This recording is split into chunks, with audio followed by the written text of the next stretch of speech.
It is really the words of Isaiah in 1:17 when he talks about the cornerstone of ethical Judeo-Christian values, that the Jewish values were meant to, 1, seek justice, 2, correct oppression, 3, bring justice to the fatherless, and 4, plead the widow's cause.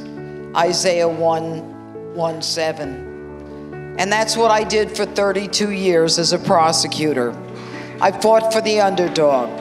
I fought for the person who couldn't make themselves safe. I fought for the person who went to bed in their own bed and became the victim of unspeakable torture and abuse. I fought for the victims of hate crimes. I fought for a hate crime law. I started the first domestic violence unit in the nation. I started the first internet pedophile sting operation in the nation with a 100% conviction rate. I fought to make sure that the elderly weren't conned out of the last pennies that they had at the end of their years. So if you see, for me, fighting for the underdog has been my mission. And I lived by the words of Elie Wiesel: to do nothing helps the abuser, never the victim. Silence encourages the tormentor, never the tormented.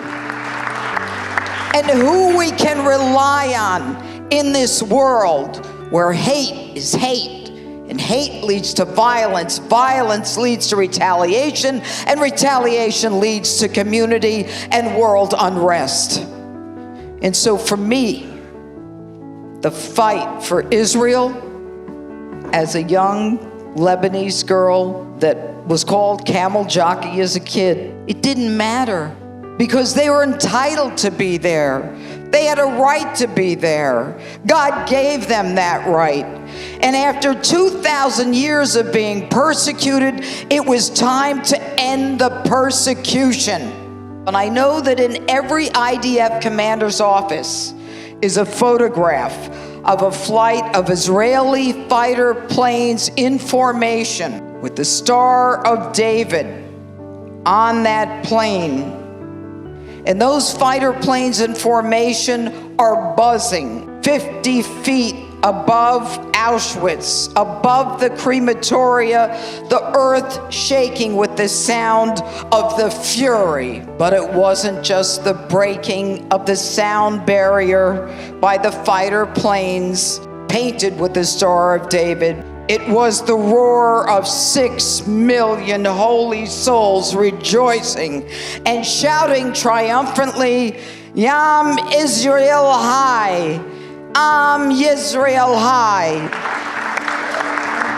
And as long as we recognize that we can no longer remain silent, that we can't be namby-pambies, that we can't be politically correct, and in the end, we have to make sure that those who seek to destroy and harm other people are stopped forever.